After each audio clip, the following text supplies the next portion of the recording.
was received, and actually has a plan of action. So in that initial stage, the sender initiates the message. What do we do to foster that in a more proactive way? So there should actually be another arrow in there where we want to actually support students and how they initiate the message or how they submit the assignment. So Feed Up in particular refers to the preparation faculty and students need to determine success criteria. Please note that you will be making some serious mindset shifts.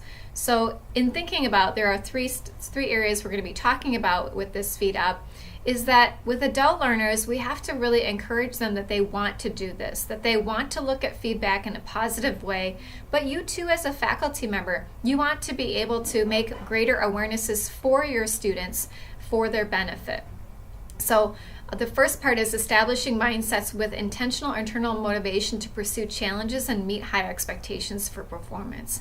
If I think about the evaluation category that most fits into this Feed Up process, it really is planning and preparation and thinking about how we plan and prepare our courses and our students to be successful. So it's not just about content exclusively.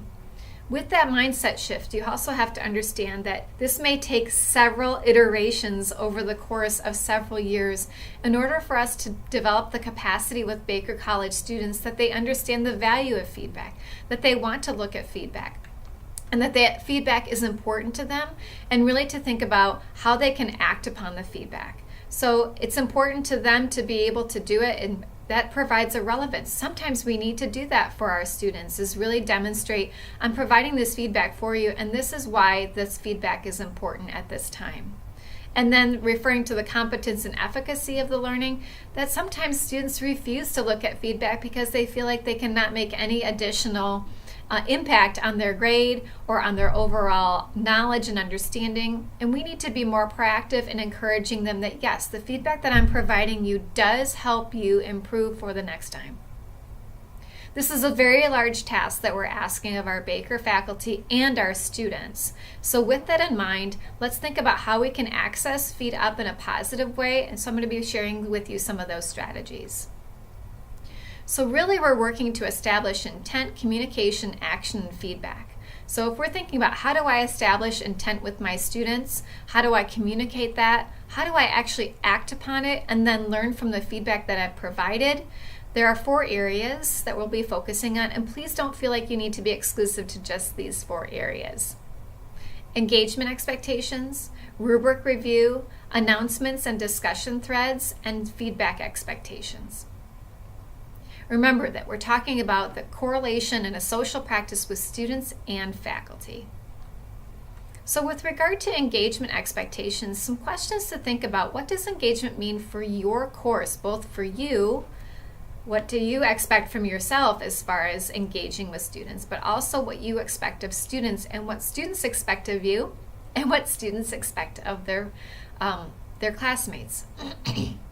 What are some examples and non-examples that you can provide along the lines of engagement? So we ask these questions because we understand that the dynamics of each course may be different, and that with that, engagement expectations look different from faculty member to faculty member. There's probably some overlap, hence the engagement philosophy, but that's not an end-all be-all document, and that's not a stable document enough to be able to provide students with what you expect from them.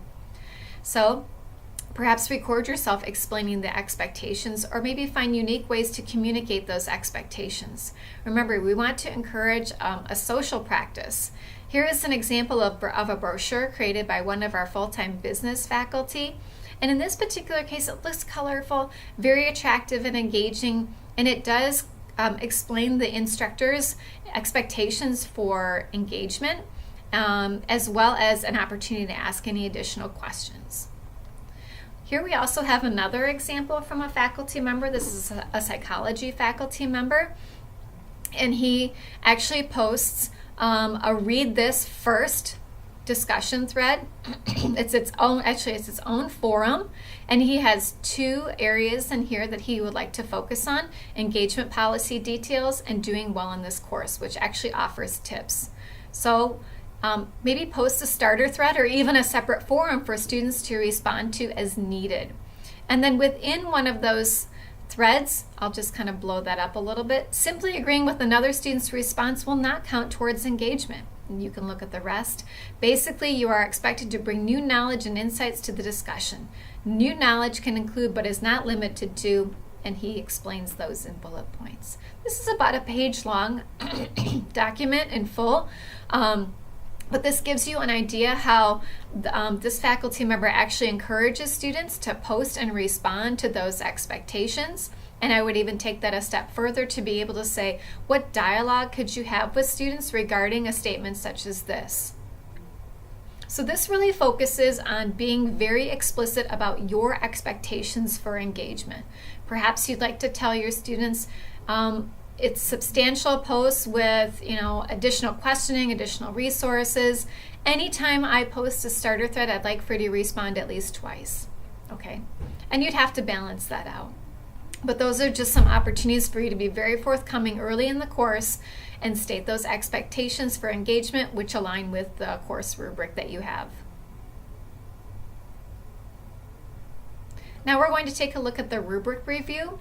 And basically what that means is bringing forward the rubric, the documentation of how they're going to be scored. So how can I engage students to know the rubric expectations in detail? What do they need to know? What's really important, especially as the level of rigor develops over the course?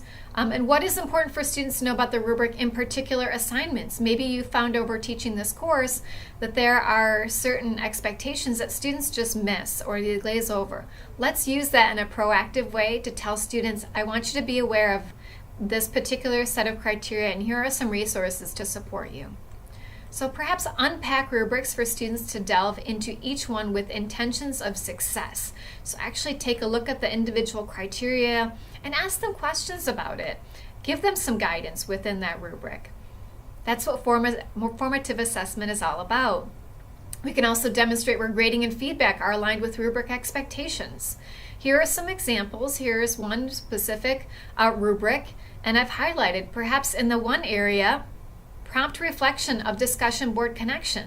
So you might make a discussion thread that says, we're going to take a look at the rubric. I would like for you to go back into the discussion board topics and determine which topic actually helped best support you doing well on this assessment in this area. Or maybe question why this area might be challenging. You know it's challenging, but why might it be challenging? What you're doing is any time that you allow students to refer to the expectations once, twice, 3, 4, 8 times, you are allowing them the opportunity to develop transparency with feet up. You're being very intentional with saying, these are the expectations and here is how I'm supporting you within that. Okay, so you may ask another discussion question as you review the rubric, making those positive intentions that students are reviewing the rubric. Which areas are you excited about? And that really is intended to spark a conversation. Okay, the third strategy we'll be talking about is feedback expectations. How will your students know the feedback expectations you have for them, but also from you? So you might be able to say, this is what you can expect from me in the feedback. What is important for students to know about how, when, where, and what to do with the feedback? And this kind of talks about feed forward just a little bit, but you're being proactive and preparing them for that feedback to come. Show students what they can expect from your feedback. You might even demonstrate for them in a video. And promote a growth mindset and model for continuous improvement. You may provide some quotes, some opportunities for students to think about themselves as continuous lifelong learners, even beyond the academic context. So I'm going to share with you just some sentence starters. I typically share feedback within the Grade Center on the inline comments. Well, why do you do that? Provide relevance for students as far as why you do that. I find that students appreciate individualized feedback in the feedback to learner section of the Grade Center. Okay, so that is where you would provide feedback. That's where they should look.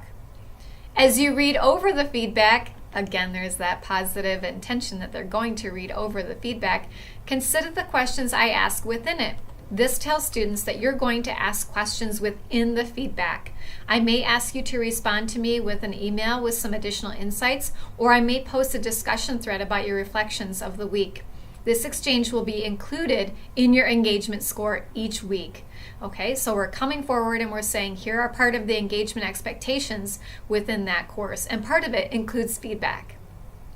When you receive feedback from an instructor, what's important to you? So you may ask students. Again, you're gathering that context of information from your students, but they're creating that conversation in a social context with each other and with you to be able to provide an opportunity for communication and greater transparency. And finally, how can we use the announcements and discussion threads? So we've kind of talked about it a little bit as examples, but how will you initiate conversation about the expectations for assignments and feedback?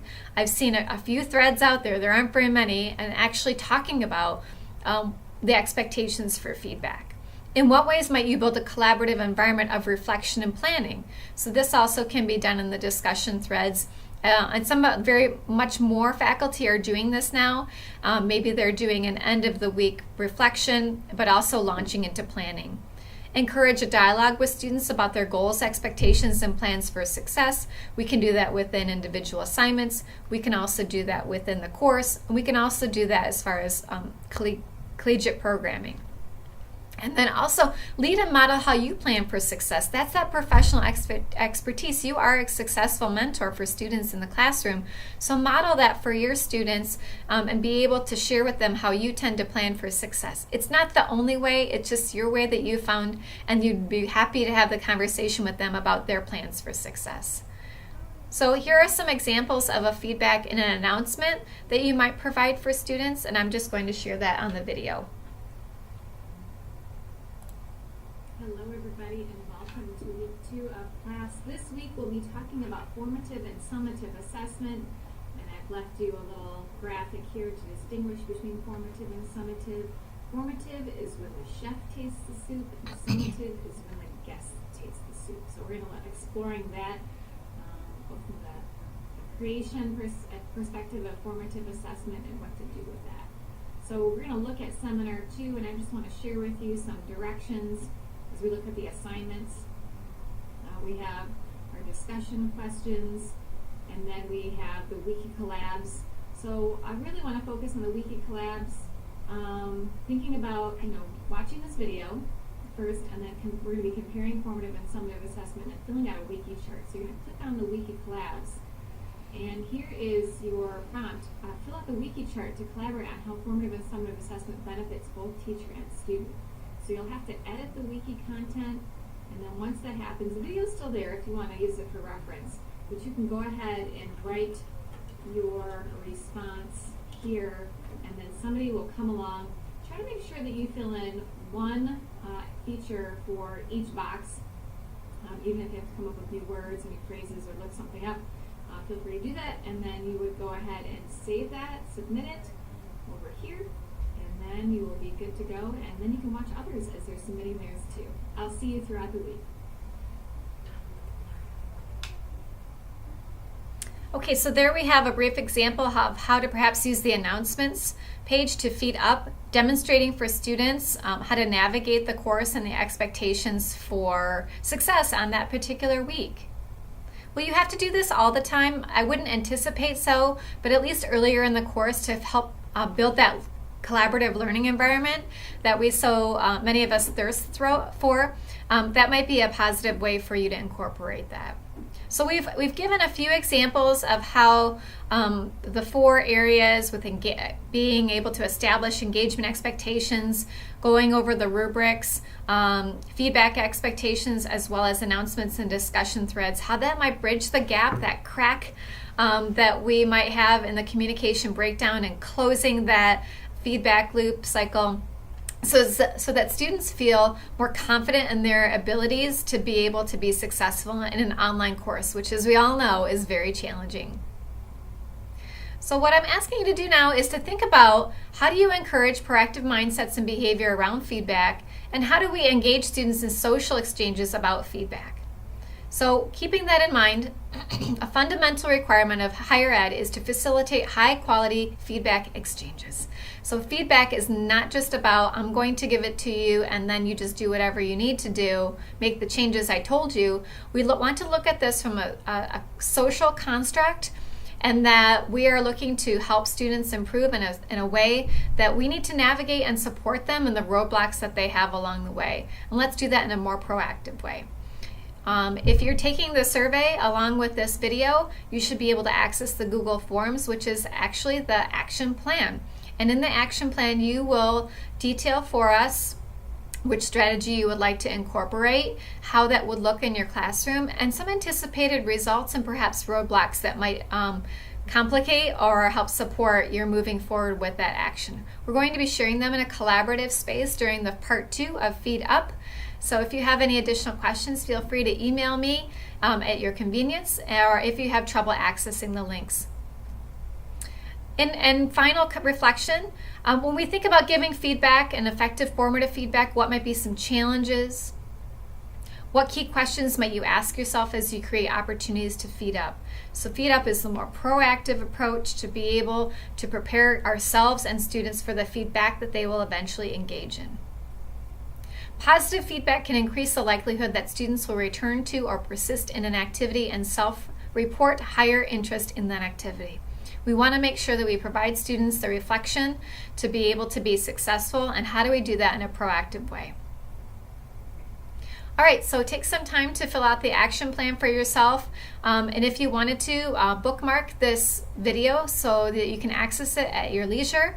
You can do that by creating a bookmark in your save page, and then it will always be there for you to be able to look at. So I'm Julia Kiter, and I will see you next time. Thank you for your participation. And then just make sure that you have enrolled in part 2 of the Feed Up workshop, whether that is online, live, or a recorded session, which will be a follow-up. I hope you have a great rest of your day. Bye-bye.